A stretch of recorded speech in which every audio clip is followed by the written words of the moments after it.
गज के फतेह प्रवान करनी। वाहेगुरू जी का खालसा, वाहेगुरू जी की फतेह। अज विसाखी का पावन दिहाड़ा है, जिसकी सिख पंथ बहुत बड़ी मानता है।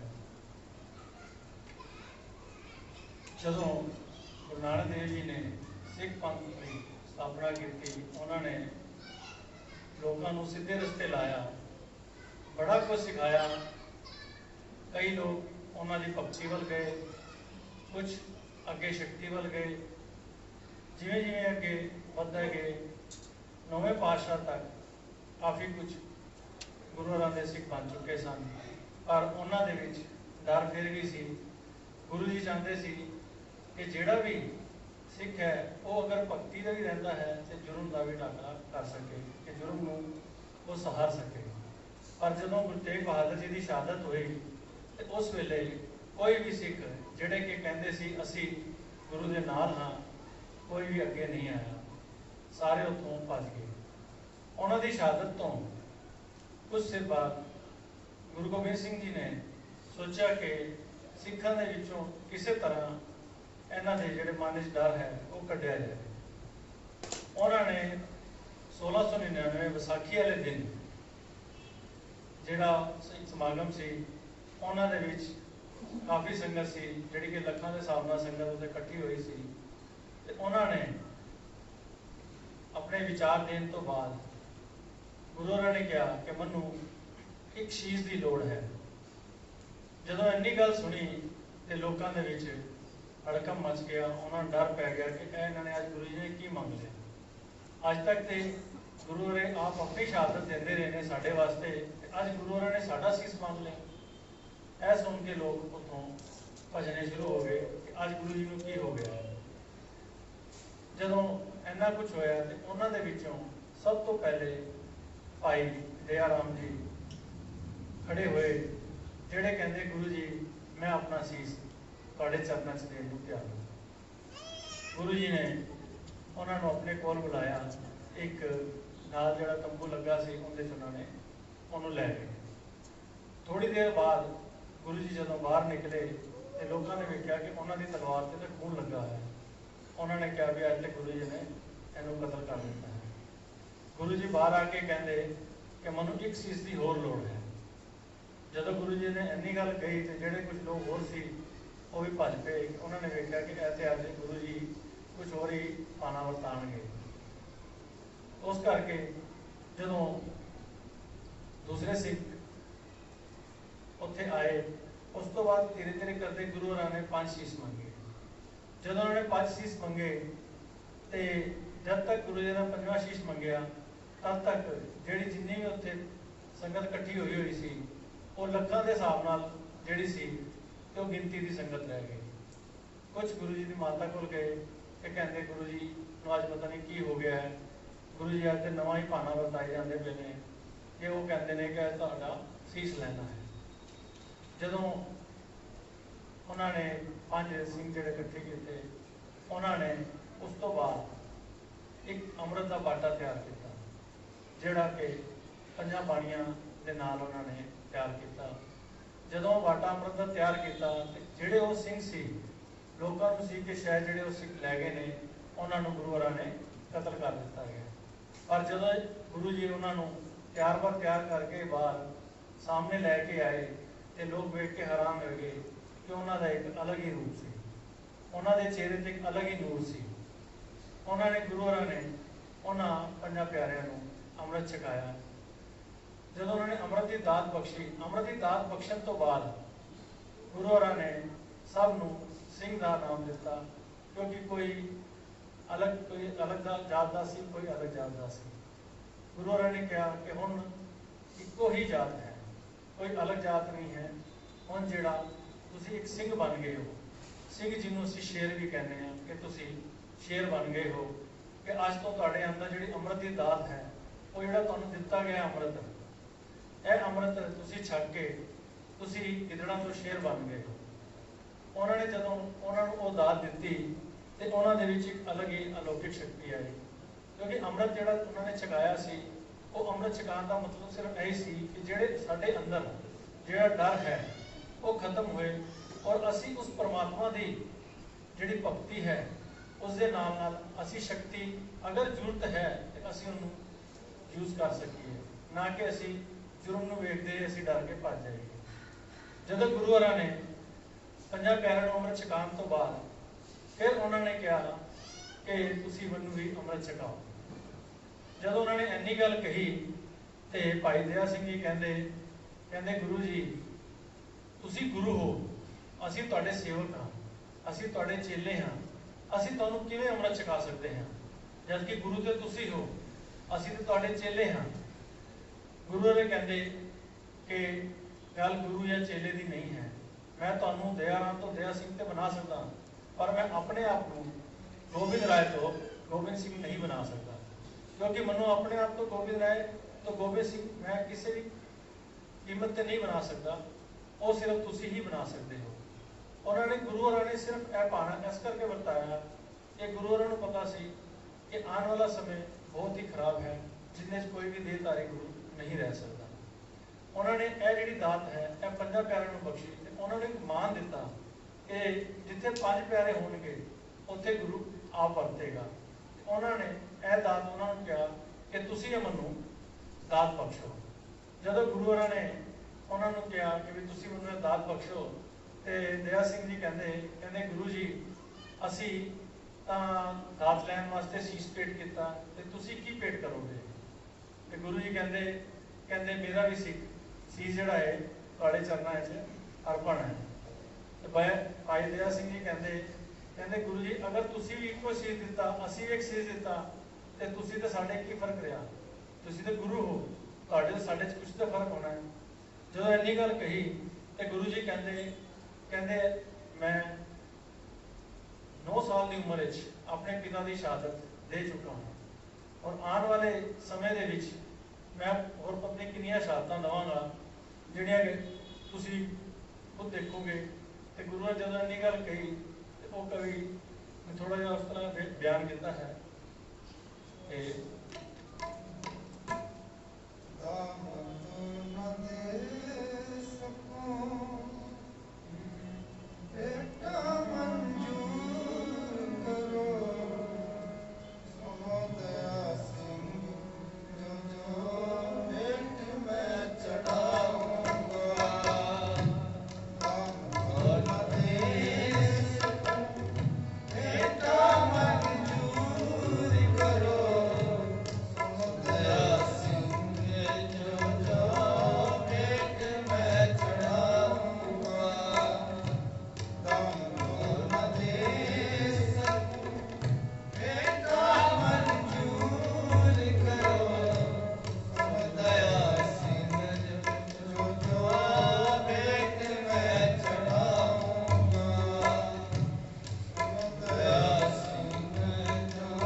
सिर्फ इंदी मैं एक बेटा है जो दे सकता हूँ, क्योंकि यह अमृत वो अमृत है जिसकी कोई कीमत नहीं है। अगर ऐसी कीमत दे सकीए तो असं हर कोई बंदा उसको खरीद ले। ऐसी सिर्फ कीमत नहीं है, यह सिर्फ बेटा ही दी जा सकती है, चाहे उसे अपना तन मन धन अपना शरीर अर्पण करके अपना शीश अर्पण करके अपने अंदर का अहम खत्म करके ही असी इसनूं अपनी बेटा दे सकते हैं। पिता कटवा के जैसे उनकी खिलाई होली, पिता कटवा के जैसे उनकी खिलाई होली, पिता कटवा के जैसे उनकी खिलाई होली, वैसे होली बेटों के उनसे खिलाऊंगा, वैसे होली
दया सिंह जो भेंट मैं चढ़ाऊंगा नाम न दे सकूं बेटा मंजूर करो दया सिंह जो भेंट मैं चढ़ाऊंगा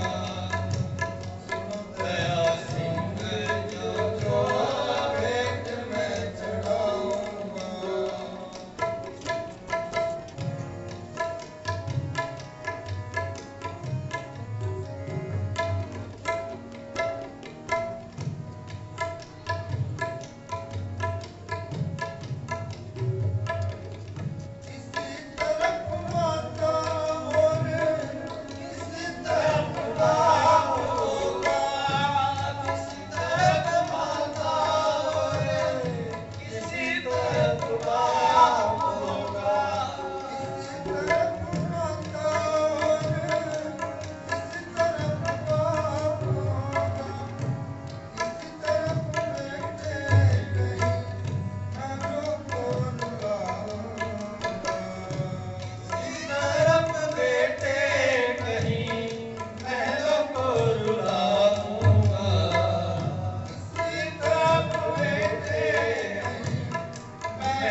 ਬੇਨਤੀ ਕਰਦੇ ਨੇ ਕਿ ਮੈਨੂੰ ਵੀ ਅੰਮ੍ਰਿਤ ਦੀ ਦਾਤ ਬਖਸ਼ੋ, ਤੁਸੀਂ ਮੈਨੂੰ ਅੰਮ੍ਰਿਤ ਦੀ ਦਾਤ ਬਖਸ਼ੋ, ਮੈਂ ਤੁਹਾਡਾ ਸੇਵਕ ਕਰਾਂ ਨੂੰ ਵੀ ਮਨਜ਼ੂਰ ਕਰਨਾ ਹਾਂ। गुरु जी कहते मोहे बेनती पांचन आगे, हम सेवक तुम सतगुर लागे, जीव तुम सियार के सिंह हुए हैं, अमृत छक्के तैयार हुए हैं, तीन मुमदास पर कृपा कीजिए, खैर पहुल की दास भी दीजिए, गोविंद राय ते सिंह बनाओ, बिछड़े हुए तो गैर मिलाओ। गुरु जी कहते कि मनु भी गोविंद राय तो गोविंद सिंह बनाओ, तुसी ਇਹ ਕਰ ਸਕਦੇ ਹੋ ਤੇ ਮੇਰਾ ਪੰਜ ਪਿਆਰਾ ਹੀ ਜਿਹੜਾ ਮੇਰਾ ਪੰਥ ਖਾਲਸਾ ਇਹੀ ਕਰ ਸਕਦਾ ਹੈ। ਅਗਰ ਮੈਂ ਚਾਹਾਂ ਮੈਂ ਖੁਦ ਗੋਬਿੰਦ ਰਾਏ ਤੋਂ ਗੋਬਿੰਦ ਸਿੰਘ ਨਹੀਂ ਬਣਾ ਸਕਦਾ। ਉਹਨਾਂ ਨੇ ਪੰਜ ਪਿਆਰਿਆਂ ਨੂੰ ਇੰਨਾ ਮਾਣ ਬਖਸ਼ਿਆ ਕਿ ਤੁਸੀਂ ਮੇਰੇ ਤੋਂ ਵੀ ਉੱਤੇ ਹੋ। ਅਗਰ ਜਿੱਥੇ ਪੰਜ ਪਿਆਰੇ ਇਕੱਠੇ ਨੇ ਉੱਥੇ ਪਰਮਾਤਮਾ ਆ ਵਰਤਾ ਹੈ।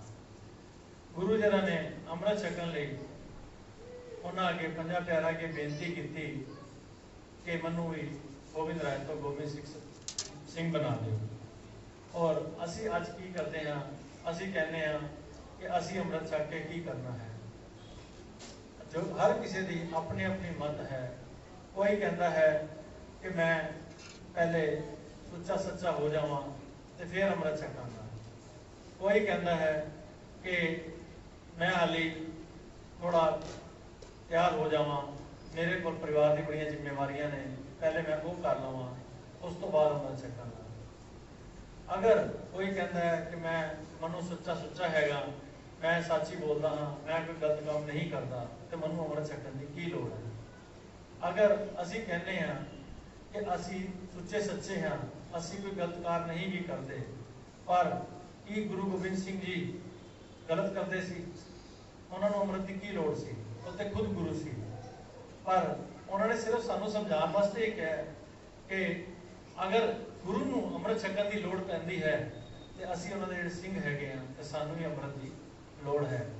असी अमृत नूं सब तो पहले उस तुसीं डर लगदा सानू कि पता नहीं अमृत की चीज़ है, असी कोई ऐसी बंदिश आ जाएंगे कि अमृत छक के पता नहीं असी कुछ कर सकांगे नहीं कर सकांगे, साडे ते पता नहीं कितनी बंदिश आ जाएगी।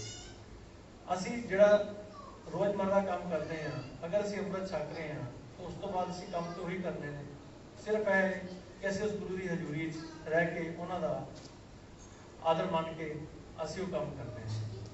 सानू अमृत छकना बहुत ही जरूरी है ताकि असी भी अपना जीवन सुच्चा सफला कर सकिए।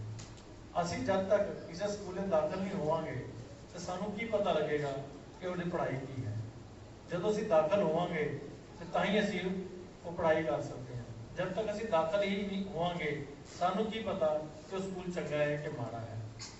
जदों से दाखिल होवांगे, हुण कई बच्चे ऐसे होंदे ने कि जिहड़े अच्छे नंबर नाल पास होंदे ने, कई पूरे पूरे नंबरां नाल पास होंदे ने और कई फेल होंदे ने। ऐसा मतलब ऐसे नहीं है कि जिहड़े फेल हो गए बच्चे अगे नहीं पढ़ते, वो दोबारा मेहनत करके अगे चलते हैं। उसी तरह ही साडा भी जीवन है। असी अमृत की दात लैने हाँ, हो सकता साडे कोल गलतियां भी होंदियां ने, असी ये नहीं कहते कि नहीं होंदियां, गलतियां भी होंदियां ने, पर असी उस गलतियों को अगर सुधार के अगर असी अगे वधांगे तो तां ही असी अपना जीवन सफला कर सकते हैं। क्योंकि असी जो भी काम कर रहे हैं जिंदगी साडे कोल कोई ना कोई गलती होंदी है, तो असी उसनूं असी अमृत डर के असी कहिए कि असी अमृत नहीं छकते, नहीं पता नहीं अमृत छकन नाल की हो जाएगा, या असी कहने कि असी पहले अपना मन साफ कर लीए तो असी एडे वड्डे भी नहीं है कि असी अपना मन आप साफ कर पाएंगे। क्योंकि जदों असी पढ़ाई करांगे तां ही सानूं पता लगेगा कि साडा असी जो काम कर रहे हैं वो गलत है या सही है। सो साथ संगत जी यही बेनती है कि अगर गुरुआं नूं अमृत छकन की जरूरत सी तो सानूं उस तो कई ज़्यादा अमृत छकन की जरूरत है। असी अपने जीवन को अमृत की दात बख्श के सुच्चा सफला बनाइए ताकि जो गुरुआं ने सानू रस्ते दिते ने उस रस्ते से असी सही तरीके नाल चल सकीए। क्योंकि गुरुआं ने सानू एक ही चीज़ सिखाई है कि असी बाणी दे नाल ही जुड़ना है, उस दे नाल साडे च अगर ताकत है शक्ति है असी बाणी नूं प्रॉपर पढ़ भी सकते हैं। जे साडा शरीर ही ठीक नहीं है तो असी बाणी किस तरह पढ़ लांगे। असी कोई भी किताब या बाणी या कुछ भी पढ़ना चाहते हैं, अगर साडा शरीर साडा अलाउ नहीं करता तो असी उसको कभी पढ़ ही नहीं सकते, असी थोड़ा पढ़ के छड़ देंगे। ऐसी करके जे असी बाणी पढ़ांगे साड़ा शीश दुरुस्त होएगा तो असी उसनों अगे भी कर सकते हैं। तो अमृत छकन नाल जिहड़ा साडे अंदर जिहड़ा भी साडे वैर है विरोध है वो खत्म होता है। उन्होंने टाइम भी लगता है, कोई यह नहीं कह सकते कि तुम कहोगे कि अज असी अमृत छकिया तो असी वड्डे बन गए, नहीं। असी जदों भी अमृत छकने तो असी एक स्कूल दाखला लैने जिहड़ा कि असी जिवें असी कहने कि असी LKG UKG दाखला लिया, असी वो दाखला लैने। उस तो बाद जो पढ़ाई होती है तो जिवें जिवें असी पढ़ते जाते हैं, असी बाणी नाल जिवें जिवें जुड़ांगे कुदरत अपने आप ही परमात्मा साडे ते मेहर करता है, गुरु साडे ते मेहर करता है। क्योंकि जब तक साडा गुरु नहीं होएगा तब तक असी अगे नहीं वध सकते। इत्थे बाणी भी कहा कि गुरु बिना गत नहीं, अगर गुरु ही नहीं है तो असी सीधे रस्ते कदे नहीं चल सकते। असी कोई होर ये जे गुरु चुनन नाल कि जिहड़ा सानू उल्टे रस्ते लैके जाए तो असी उस साबत सुर जिहड़ा कि गुरु गोबिंद सिंह जी ने साडे सामने जदों गुरु गोबिंद सिंह जी गए सी तो उन्होंने सानू इको ही हुक्म किया सी कि सब सिखन को हुक्म है गुरु मान्यो ग्रंथ। तो असी गुरु ग्रंथ साहिब जिहड़ा कि शब्द रूप विच है तो असी उसनूं मनीए, असी उसनूं पढ़ीए, ना कि असी आए मत्था टेकिया चौर साहब किया, ठीक है जी असी आके बह गए। जब तक असी पढ़ांगे ही नहीं कि उसके अंदर की है, जब तक सानू समझ नहीं आएगी। ठीक है पढ़ने में गलतियां भी होंदियां ने, जे असी पढ़ांगे ही नहीं तो सानू पता की है कि गलतियां होईयां ने कि नहीं होईयां।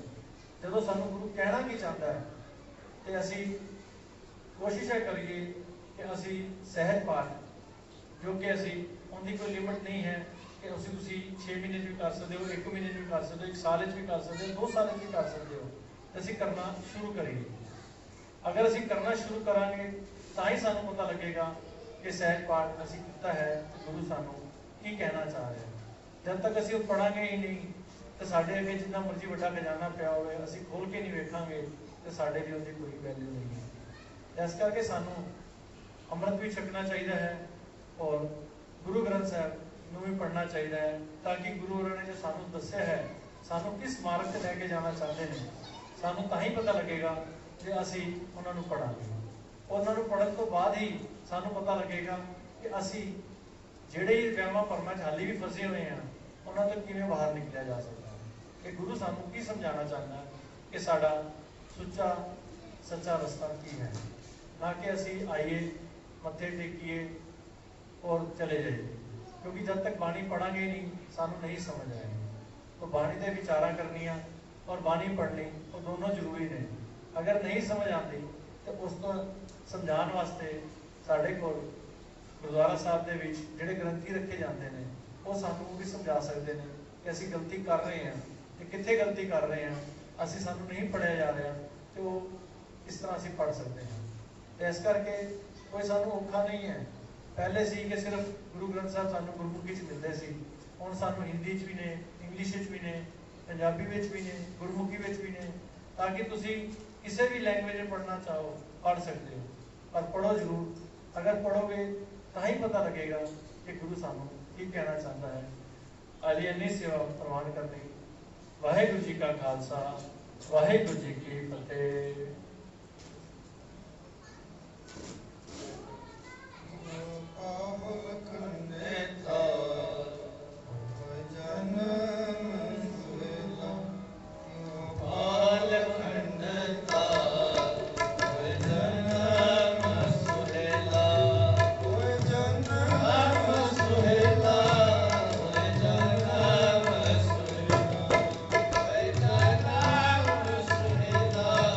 Hare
का खालसा वाहिगुरु जी की फतेह। बैसाखी वाले दिन संगीता जी खड़े के गुरु दशमेश बोले तेग खड़े के साजना है आज मैं जुझारू खालसा साजना है आज मैं जुझारू खालसा शेरा वांगू जिंदगी गुजारू खालसा शेरा वांगू जिंदगी गुजारू खालसा जात पात ऊंच नीच नहीं मनेगा जात अभिमान आदि कौन बनेगा ना ही डरू ना ही दबू मारू खालसा ना ही डरू ना ही दबे मारू खालसा शेरा वांगू जिंदगी गुजारू खालसा शेरा वांगू जिंदगी गुजारू खालसा कड़ू गांगरी बांधे ले ताल बन के जल माले रहू सदा काल बन के लखाऊ ते बहु गल्ला पारू खालसा लखाऊ ते बहु गल्ला पारू खालसा शेरा वांगू जिंदगी गुजारू खालसा शेरा वांगू जिंदगी गुजारू खालसा किरत करेगा मंग के नहीं खावेगा लोड़ बंदा वास्ते लंगर उलावेगा पावेगी तो खासुखा सारू खालसा पावेगी तो खासुखा सारू खालसा शेरा वांगू जिंदगी गुजारू खालसा शेरा वांगू जिंदगी गुजारू खालसा होवेगा पुजारी खालसा अकाल दा होवेगा पुजारी खालसा अकाल दा मोरी कांचू फिरेगा ने रब पालदा पानी पड़ी जन्म से बारू खालसा पानी पड़ी जन्म से बारू खालसा शेरा वांगू जिंदगी गुजारू खालसा शेरा वांगू जिंदगी गुजारू खालसा बोलियाओ कलम ते चाहे खंडा बई रघु चरणैन सिंह युज्जा झंडा बई हर की तर्ज है गाजू झारू खालसा हित रिच है गाई जुझारू खालसा शेरा वांगू जिंदगी गुजारू खालसा शेरा वांगू जिंदगी गुजारू खालसा ना ही डरू ना ही दबे मारू खालसा ना ही डरू ना ही दबे मारू खालसा शेरा वांगू जिंदगी गुजारू खालसा शेरा वांगू जिंदगी गुजारू खालसा वाहिगुरु जी का खालसा वाहिगुरु जी की फतेह।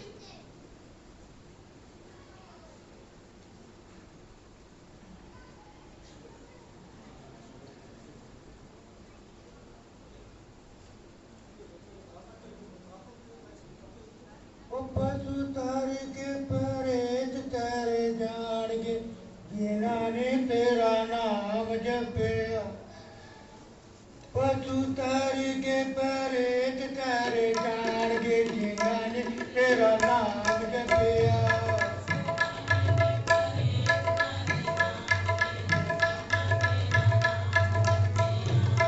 जिन्होंने तेरा जी नाम जपया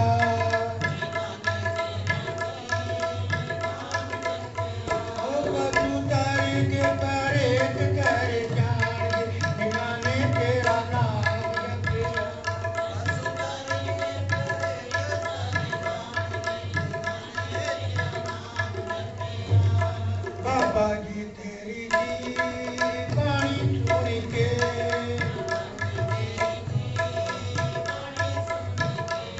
बाबा जी तेरी जी पानी छोड़ के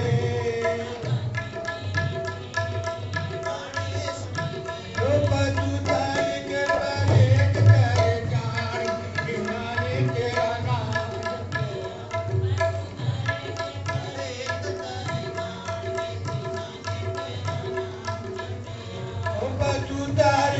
परेत कर जान नाने तेरा नाम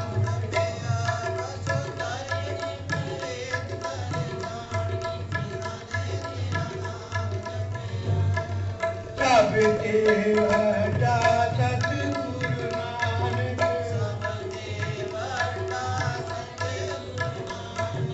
सब देवता सतगुरु नानक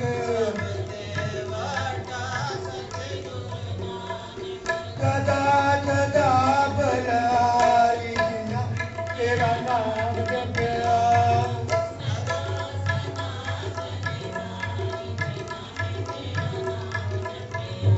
पशु तारे के परेत तेरे जान जिना ने तेरा नाम जपया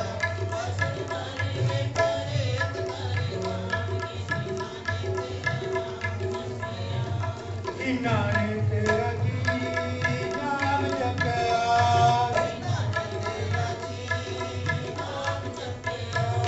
बाबा जी तेरी जी पानी सुन के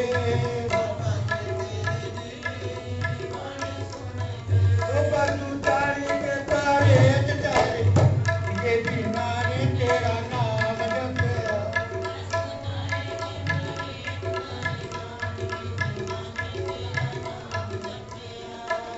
पशु परेत दुगत को तारे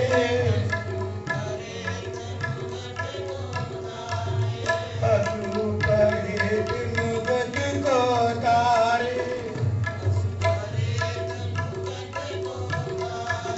कौन जाने गुण तेरे जिना तेरा नाम जपया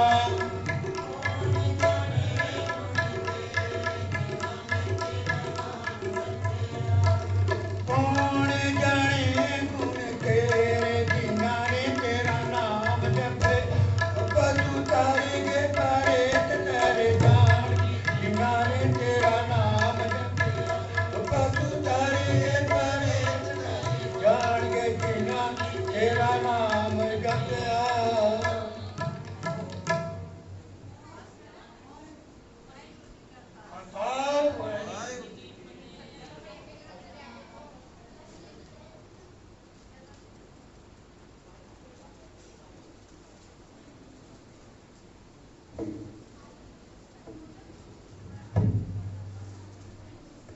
प्यारी साध संगत जियो गल बज के फतेह बुलाओ वाहिगुरु जी का खालसा वाहिगुरु जी की फतेह ਅੱਜ ਅਸੀਂ ਖਾਲਸਾ ਸਿਰਜਣ ਦਿਵਸ ਬਣਾ ਰਹੇ ਹਾਂ ਅੱਜ ਦੇ ਦਿਨ 1699 ਵਿੱਚ ਕਲਗੀਧਰ ਦਸਮ ਪਾਤਸ਼ਾਹ ਨੇ ਖੰਡੇ ਦੀ ਪਹੌਲ ਛਕਾ ਕੇ ਪੰਜ ਪਿਆਰੇ ਸਜਾਏ ਸੀ ਤੇ ਖੁਦ ਵੀ ਪੰਜ ਪਿਆਰਿਆਂ ਕੋਲੋਂ ਅੰਮ੍ਰਿਤ ਦੀ ਦਾਤ ਲੈ ਕੇ ਗੋਬਿੰਦ ਰਾਏ ਤੋਂ ਗੁਰੂ ਗੋਬਿੰਦ ਸਿੰਘ ਜੀ ਬਣੇ ਤੇ ਮੈਂ ਹੁਣ ਇੱਕ ਕਵਿਤਾ ਪੇਸ਼ ਕਰਨ ਜਾ ਰਿਹਾ ਜਿਹਦਾ ਸ਼ੀਰਸ਼ਕ ਹੈ ਅੰਮ੍ਰਿਤ ਦਾ ਮੁੱਲ कलगीधर दशमेश पिताजी तेरी खेड प्यारी है अचरज तेरे चोज ने ते लीला अत न्याली है मैं अमृत दे जाम पिलाऊं गिदड़ा तो मैं शेर बनाऊं 1.25 लाख से एक लड़ाऊं तबे गोबिंद सिंह नाम कहाऊं सिंह सूर में अमृत पी के सिंह सूर में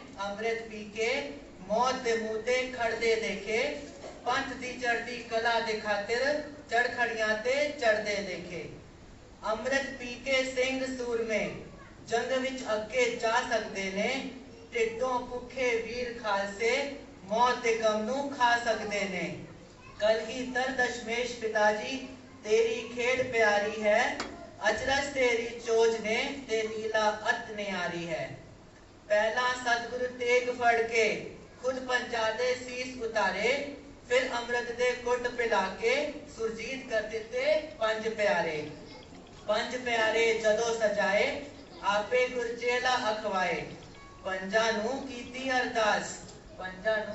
कीती अरदास मैनू बख्शो अमृत दी दात पंज प्यारे आखन लगे अमृत तुसां छका दिता है असी तां सतगुरु आपो अपना हंस के सिर कटवा देता है तुहानू भी ये दशम पातशाह ऐसे रस्ते आना पैना इस अमृत का मुल आपनू साडे वाक चुकाना पैना। कलगीधर दशमेश पिता जी तेरी खेड प्यारी है, अचरज तेरे चोज ने ते लीला अत न्यारी है। कलगीधर ने उत्तर दिता, कलगीधर ने उत्तर दिता, मैं भी कर्ज उतार देंगा, तुसी तां एक एक सिर दिता है, तुसी तां एक एक सिर दिता है, मैं सारा परिवार देंगा, मैं सारा परिवार देंगा। पहली बार अजीत देंगा, दूजी बार जुझार देंगा, पिता ता पहला दे चुका हाँ, माता तक भी वार देंगा, पिता ता पहला दे चुका हाँ, माता तक भी वार देंगा। गुरु नानक दे कदमां दी सो, गुरु नानक दे कदमां दी सो, अमृत दा मुल पा देवांगा, लाड़ लड़ा के दो लाला नू, लाड़ लड़ा के दो लाला नू, नीहा विच चिनवा देवांगा, नीहा विच चिनवा देवांगा। कलगीधर दशमेश पिता दी तेरी खेड प्यारी है, अचरज तेरे चोज ने ते लीला अत न्यारी है, ते लीला अत न्यारी है। वाहिगुरु जी का खालसा, वाहिगुरु जी की फतेह।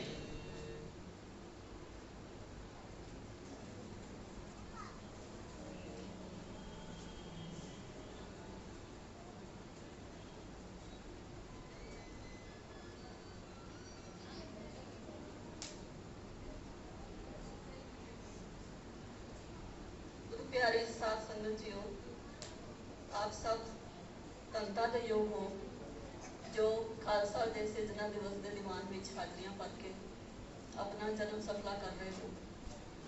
फतेह दी सांझ पाना जी, गज बज के जवाब देना। वाहिगुरु जी का खालसा, वाहिगुरु जी की फतेह। असीं सब इस दीवान विच खालसा सिरजना दिवस जो कि विसाखी के संग्राम के दिहाड़े मनाया जाता है, सवेर तो ही उसके बाबत सजाए गए दीवाना विच पाठ कीर्तन ते गुरु इतिहास नाल जुड़ रहे हो। जिस तरह कि कुछ समय पहले आप जी नाल भाई साहब जी ने सांझ पाई, विसाखी का संक्षिप्त इतिहास आप जी ने सरवण कराया।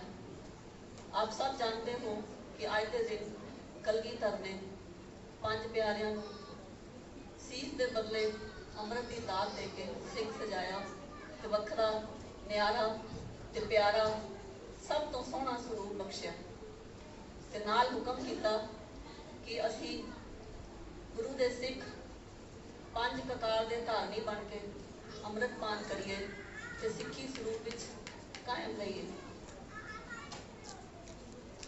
गुरु जी ने हुक्म किया सी कि पंज ककार कंगा, कड़ा, कछहरा, कृपान ते केस ये सब नूं लाजमी रखने चाहिए हैं, जिन्हां विचों केसां दा सब तो ज़्यादा महत्व है।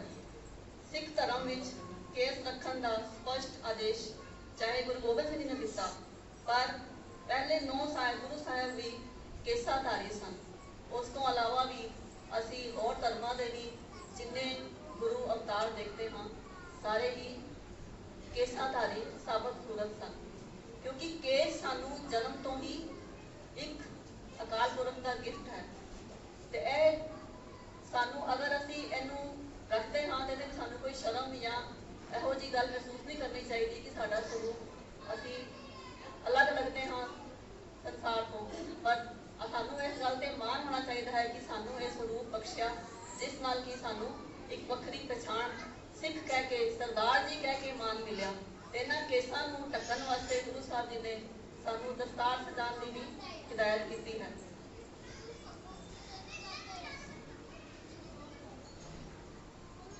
अमृत छकान समय केसां ने जरूरी दसिया ते केसां ने संभाल करने लई हुक्म किया। कंघा दोनों वक्त करे पाग चुने करबान, जिसका भाव है कि सिख नूं दोनों वक्त अपने केसां नूं कंघे नाल सवार के दस्तार सजानी चाहिए है। पर अज असी देख सकते हाँ कि अज साडे नौजवान बच्चे इस चीज़ तो बहुत दूर जा रहे हैं ते सिखां दे बच्चे दस्तारां नूं छड्ड के सिरां ते टोपियां या छोटी छोटी दस्तारां बन के ਗੁਰੂ ਘਰ ਵਿੱਚ ਵੀ ਆਉਂਦੇ ਹਨ ਤੇ ਸੜਕਾਂ ਤੇ ਵੀ ਉਸ ਤਰ੍ਹਾਂ ਹੀ ਫਿਰਦੇ ਹਨ, ਜਿਸ ਕਰਕੇ ਕਿ ਸਾਡੀ ਪਹਿਚਾਣ ਖਰਾਬ ਹੋ ਰਹੀ ਹੈ, ਜਿਸ ਨੂੰ ਕਿ ਅਸੀਂ ਦੇਖ ਸਕਦੇ ਹਾਂ ਕਿ ਸਿੱਖੀ ਧਰਮ ਦੀ ਸ਼ਾਨ ਤੇ ਰੋਬ, ਜੋ ਸਿੱਖੀ ਸਰੂਪ ਸਾਨੂੰ ਗੁਰੂ ਜੀ ਨੇ ਬਖਸ਼ਿਆ, ਉਸ ਦਾ ਮਾਣ ਅੱਜ ਇੰਡੀਆ ਵਿੱਚੋਂ, ਖਾਸ ਕਰਕੇ ਪੰਜਾਬ ਵਿੱਚੋਂ ਹੌਲੀ ਹੌਲੀ ਗਾਇਬ ਹੋਈ ਜਾ ਰਿਹਾ ਹੈ, ਜਦ ਕਿ ਦੂਸਰੇ ਦੇਸ਼ਾਂ ਵਿੱਚ ਔਰ ਨਾਨ ਪੰਜਾਬੀ ਜਿਹੜੇ ਪ੍ਰਦੇਸ਼ ਹਨ ਇੰਡੀਆ ਦੇ, ਉਹਨਾਂ ਵਿੱਚ ਫਿਰ ਵੀ ਸਿੱਖੀ ਸਰੂਪ ਦੇਖਣ ਨੂੰ ਮਿਲਦਾ ਹੈ। ਮੈਂ ਕਿਸੇ ਦੇ ਜਜ਼ਬਾਤਾਂ ਨੂੰ ਚੋਟ ਨਹੀਂ ਪਹੁੰਚਾਉਣਾ ਚਾਹੁੰਦੀ, ਪਰ ਸਾਨੂੰ ਲੋੜ ਹੈ ਕਿ ਅੱਜ ਅਸੀਂ ਆਪਣੇ ਅੰਦਰ ਝਾਤ ਮਾਰੀਏ ਤੇ ਸੋਚੀਏ ਕਿ ਜਿਸ ਸਿੱਖੀ ਸਰੂਪ ਜਿਨ੍ਹਾਂ ਕੇਸਾਂ ਦੀ ਖਾਤਰ ਸਾਡੇ ਗੁਰੂਆਂ ਨੇ ਆਪਣੇ ਸਰਬੰਸ ਵਾਰ ਦਿੱਤੇ, ਛੋਟੇ ਛੋਟੇ ਬੱਚਿਆਂ ਨੇ ਸਿੱਖ ਧਰਮ ਨੂੰ ਛੱਡਣ ਲਈ ਇਨਕਾਰ ਕਰਕੇ ਸ਼ਹੀਦੀ ਨੂੰ ਕਬੂਲ ਕੀਤਾ ਤੇ ਹੱਸਦੇ ਹੱਸਦੇ ਨੀਹਾਂ ਵਿੱਚ ਚਿਣ ਗਏ, ਪਰ ਆਪਣਾ ਸਿੱਖੀ ਸਰੂਪ ਤਿਆਗਣ ਲਈ ਨਹੀਂ ਮੰਨੇ।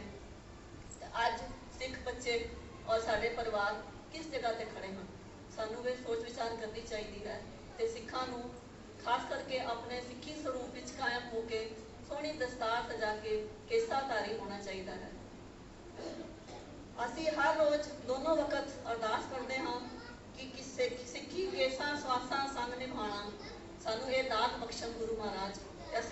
ਅਗਰ ਅਸੀਂ ਅੰਦਰ ਝਾਕ ਕੇ ਦੇਖੀਏ, ਸੋਚੀਏ ਕਿ ਆਪਣੇ ਕੇਸ ਤੇ ਕੇਸਾਂ ਢੱਕਣ ਵਾਲੀ ਦਸਤਾਰ ਦਾ ਅਸੀਂ ਕਿੰਨਾ ਸਤਿਕਾਰ ਕਰ ਰਹੇ ਹਾਂ ਤੇ ਦੇਖ ਕੇ ਅਫਸੋਸ ਹੁੰਦਾ ਹੈ। ਤੇ ਇੱਕ ਕਵੀ ਨੇ ਐਸਾ ਲਿਖਿਆ ਹੈ ਕਿ ਕੀ ਹੋ ਗਿਆ ਸਿੱਖਾਂ ਦੇ ਬੱਚਿਆਂ ਨੂੰ, ਕੀ ਹੋ ਗਿਆ ਸਿੱਖਾਂ ਦੇ ਬੱਚਿਆਂ ਨੂੰ, ਪੱਗਾਂ ਛੱਡ ਕੇ ਟੋਪੀਆਂ ਪਾਈ ਫਿਰਦੇ, ਤੁਰੇ ਜਾਂਦੇ ਨਿਰੇ ਲੰਗੂਰ ਲੱਗਣ, ਐਵੇਂ ਲੱਗਦਾ ਜਿਵੇਂ ਸ਼ਦਾਈ ਫਿਰਦੇ। ਸਿਰ ਦੇ ਕੇ ਸਰਦਾਰੀਆਂ ਅਸੀਂ ਲਈਆਂ, ਸਿਰ ਦੇ ਕੇ ਸਰਦਾਰੀਆਂ ਅਸੀਂ ਲਈਆਂ, ਭਾ ਭੰਗ ਦੇ ਇਹ ਤਾਂ ਲੁਟਾਈ ਫਿਰਦੇ, ਭਾ ਭੰਗ ਦੇ ਇਹ ਤਾਂ ਲੁਟਾਈ ਫਿਰਦੇ, ਪੱਗਾਂ ਬਦਲੇ ਸਿਰਾਂ ਦੇ ਮੁੱਲ ਪੈ ਗਏ, ਪੱਗਾਂ ਬਦਲੇ ਸਿਰਾਂ ਦੇ ਮੁੱਲ ਪੈ ਗਏ, ਇਹ ਤਾਂ ਸਿਰਾਂ ਤੋਂ ਪੱਗਾਂ ਲੁਹਾਈ ਫਿਰਦੇ, ਇਹ ਤਾਂ ਸਿਰਾਂ ਤੋਂ ਪੱਗਾਂ ਲੁਹਾਈ ਫਿਰਦੇ। ਅੰਤ ਵਿੱਚ ਇੱਕ ਅਪੀਲ ਕਰਨਾ ਚਾਹਾਂਗੀ ਕਿ ਜੋ ਅੱਜ ਮੌਜੂਦਾ ਹਾਲਾਤ ਸਿੱਖੀ ਸਰੂਪ ਤੋਂ ਔਰ ਸਿੱਖਾਂ ਨੂੰ ਆਪਣੇ ਇਸ ਧਰਮ ਤੋਂ ਭਟਕਾਉਣ ਦੇ ਕੀਤੇ ਜਾ ਰਹੇ ਹਨ, ਉਹਨਾਂ ਵੱਲ ਸਿੱਖ ਪ੍ਰਬੰਧਕਾਂ ਦੀ ਤੇ ਸਿੱਖ ਲੀਡਰਾਂ ਨੂੰ ਥੋੜਾ ਧਿਆਨ ਦੇਣਾ ਚਾਹੀਦਾ ਹੈ, ਜੋ ਕਿ ਖੁਦਗਰਜ਼ੀ ਦੇ ਕੰਡੇ ਹਰ ਪਾਸੋਂ ਸਾਡੇ ਤੇ ਹਮਲਾ ਕਰ ਰਹੇ ਹਨ। ਆਓ ਵਿਸਾਖੀ ਦੇ ਇਸ ਸ਼ੁਭ ਮੌਕੇ ਤੇ ਆਪਣੀਆਂ ਕਮਜ਼ੋਰੀਆਂ ਨੂੰ ਲੱਭਣ ਦੀ ਕੋਸ਼ਿਸ਼ ਕਰੀਏ ਤੇ ਉਹਨਾਂ ਨੂੰ ਸੁਧਾਰੀਏ। ਆਪਣੇ ਨੌਜਵਾਨ ਪੀੜ੍ਹੀ ਦੇ ਬੱਚਿਆਂ ਲਈ ਇੱਕ ਅਪੀਲ ਕਰਦੀ ਹਾਂ, ਤੂੰ ਕੌਮ ਦੀ ਆਨ ਹੈ, ਤੂੰ ਕੌਮ ਦੀ ਸ਼ਾਨ ਹੈ, ਤੂੰ ਕੌਮ ਦੀ ਆਨ ਹੈ, ਤੂੰ ਕੌਮ ਦੀ ਸ਼ਾਨ ਹੈ। ਉੱਠ ਨੌਜਵਾਨਾ, ਉੱਠ ਨੌਜਵਾਨਾ, ਸਾਫ ਸਿੱਖੀ ਸਰੂਪ ਨੂੰ ਗਾਫਲ ਹੋ ਕੇ ਨਾ ਸੋ, ਤੇਰੇ ਉੱਤੇ ਹੀ ਕੌਮ ਨੂੰ ਮਾਣ ਹੈ, ਤੇਰੇ ਉੱਤੇ ਹੀ ਕੌਮ ਨੂੰ ਮਾਣ ਹੈ। ਇਸ ਵਿੱਚ ਸਿਰਫ ਸਾਡੇ ਬੱਚੇ ਜਾਂ ਨੌਜਵਾਨ ਪੀੜ੍ਹੀ ਹੀ ਦੋਸ਼ੀ ਨਹੀਂ ਹੈ, ਦੋਸ਼ ਸਾਡਾ ਸਭ ਦਾ ਹੈ। ਅਸੀਂ ਮਾਪਿਓ ਹੋ ਕੇ, ਭੈਣ ਭਰਾ ਹੋ ਕੇ, ਸਿੱਖ ਪਤਵੰਤੇ, ਸਿੱਖ ਲੀਡਰ, ਗੁਰੂ ਘਰ ਦੇ ਆਗੂ ਹੈ, ਸਭ ਅੱਗੇ ਮੈਂ ਹੱਥ ਜੋੜ ਕੇ ਬੇਨਤੀ ਕਰਦੀ ਹਾਂ ਕਿ ਅਸੀਂ ਆਪਣੇ ਇਸ ਵਿਰਸੇ ਦੀ ਸੰਭਾਲ ਲਈ ਬੱਚਿਆਂ ਨੂੰ ਪ੍ਰੇਰਿਤ ਕਰੀਏ। उठो कौम की फिक्र करो ऐ नादानो, उठो कौम की फिक्र करो ऐ नादानो, हमारी बर्बादी के चर्चे हैं आसमानों में, ना समझोगे तो मिट जाओगे ऐ सिखो, ना समझोगे तो मिट जाओगे ऐ सिखो, तुम्हारी दास्तां भी ना होगी दास्तानों में, तुम्हारी दास्तां भी ना होगी दास्तानों में। ਅਸੀਂ ਅੱਜ ਪ੍ਰਣ ਕਰੀਏ ਕਿ ਅਸੀਂ ਆਪਣੇ ਸਾਬਤ ਸੂਰਤ ਸਿੱਖੀ ਸਰੂਪ ਨੂੰ ਬਣਾ ਕੇ ਰੱਖਾਂਗੇ, ਜਿਸ ਤਰ੍ਹਾਂ ਕਿ ਗੁਰਬਾਣੀ ਵਿੱਚ ਵੀ ਗੁਰੂ ਅਰਜਨ ਦੇਵ ਜੀ ਨੇ ਫਰਮਾਇਆ ਹੈ, ਸਾਬਤ ਸੂਰਤ ਦਸਤਾਰ ਸਿਰਾਂ। ਆਪਣੇ ਸਾਬਤ ਸਰੂਪ ਸਿੱਖੀ ਸਰੂਪ ਨੂੰ ਕਾਇਮ ਰੱਖੀਏ, ਜਿਸ ਦੀ ਸ਼ਾਨ ਅੱਜ ਸਾਰੇ ਸੰਸਾਰ ਵਿੱਚ ਦੇਖਣ ਨੂੰ ਮਿਲਦੀ ਹੈ। ਤੇ ਮੈਂ ਸਿਰਫ ਇਹ ਨਹੀਂ ਕਹਿੰਦੀ ਕਿ ਸਾਡੇ ਸਿੱਖ ਬੱਚੇ ਪਤਿਤ ਹੋ ਰਹੇ ਹਨ ਜਾਂ ਕੇਸ ਕਤਲ ਕਰਵਾ ਕੇ ਦਸਤਾਰਾਂ ਸਿਰ ਤੋਂ ਲਵਾ ਰਹੇ ਹਨ। ਇਸ ਦੇ ਉਲਟ ਅੱਜ ਅਸੀਂ ਅਗਰ ਖਾਲਸਾ ਏਡ ਵੱਲ ਦੇਖੀਏ, ਹੋਰ ਵੀ ਕਈ ਇਹੋ ਜਿਹੀਆਂ ਸੰਸਥਾਵਾਂ ਹਨ ਜੋ ਕਿ ਬੱਚਿਆਂ ਨੂੰ ਸਿੱਖੀ ਵੱਲ ਪ੍ਰੇਰਿਤ ਕਰ ਰਹੀਆਂ ਹਨ, ਤੇ ਸਿੱਖ ਘਰਾਂ ਦੇ ਬੱਚੇ ਤੇ ਦੂਸਰੇ ਧਰਮ ਦੇ ਬੱਚੇ ਵੀ ਨਾਲ ਰਲ ਕੇ ਮੋਢੇ ਨਾਲ ਮੋਢਾ ਰਲਾ ਕੇ ਉਹਨਾਂ ਦੇ ਨਾਲ ਅੱਜ ਸੰਸਾਰ ਦੀ ਹਰ ਜਗ੍ਹਾ ਤੇ ਸੇਵਾ ਲਈ ਖੜੇ ਹਨ। ਚਾਹੇ ਉਹ ਯੂਕਰੇਨ ਦੀ ਜੰਗ ਹੈ, ਚਾਹੇ ਉਹ ਕਰੋਨਾ ਦੀ ਮਾਰ ਹੈ, ਚਾਹੇ ਉਹ ਕਿਤੇ ਵੀ ਲੰਗਰ ਦੀ ਘਾਟ ਹੈ, ਅੱਜ ਸਿੱਖਾਂ ਨੇ ਸਭ ਜਗ੍ਹਾ ਤੇ ਇੱਕ ਉਦਾਹਰਣ ਪੇਸ਼ ਕੀਤਾ ਹੈ, ਜੋ ਕਿ ਲੰਗਰ, ਦਵਾਈਆਂ, ਪੈਸਾ, ਕੱਪੜਾ ਤੇ ਦਾਨ ਦਿੰਦੇ ਹਨ। ਉਹਨਾਂ ਸਭ ਤੋਂ ਵੱਡਾ ਉਦਾਹਰਣ ਦਿੱਤਾ ਹੈ ਪਿਛਲੇ ਸਾਲ ਜੋ ਉਹਨਾਂ ਨੇ ਸਵਾਸਾਂ ਦਾ ਲੰਗਰ ਲਗਾ ਕੇ ਆਕਸੀਜਨ ਫ੍ਰੀ ਘਰ ਘਰ ਪਹੁੰਚਾਈ। ਇਹਨਾਂ ਸ਼ਬਦਾਂ ਦੇ ਨਾਲ ਭੁੱਲ ਚੁੱਕ ਦੀ ਮਾਫੀ ਮੰਗਦੀ ਹਾਂ। ਜੇ ਕਿਸੇ ਦੇ ਜਜ਼ਬਾਤ ਨੂੰ ਮੈਂ ਠੇਸ ਪਹੁੰਚਾਈ ਹੋਵੇ ਤਾਂ ਉਹਦੀ ਵੀ ਖਿਮਾ ਚਾਹੁੰਦੀ ਹਾਂ। ਪਿਆਰੀ ਖਾਲਸਾ ਸਾਧ ਸੰਗਤ ਜੀਓ, ਫਤਿਹ ਦਾ ਜਵਾਬ ਕਰਨਾ ਜੀ। ਵਾਹਿਗੁਰੂ ਜੀ ਕਾ ਖਾਲਸਾ, ਵਾਹਿਗੁਰੂ ਜੀ ਕੀ ਫਤਿਹ।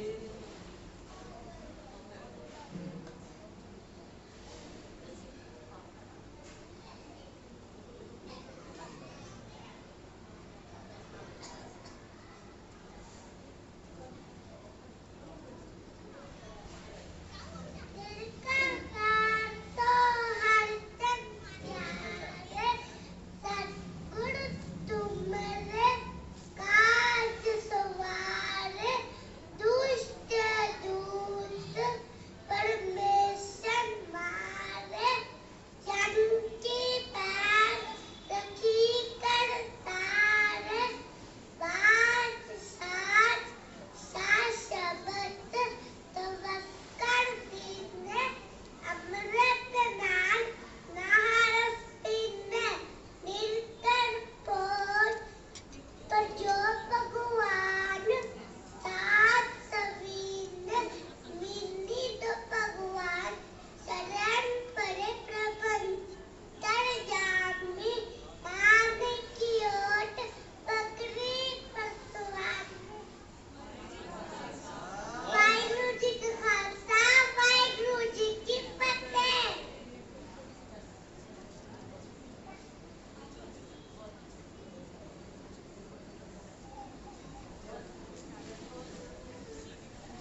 Yeah.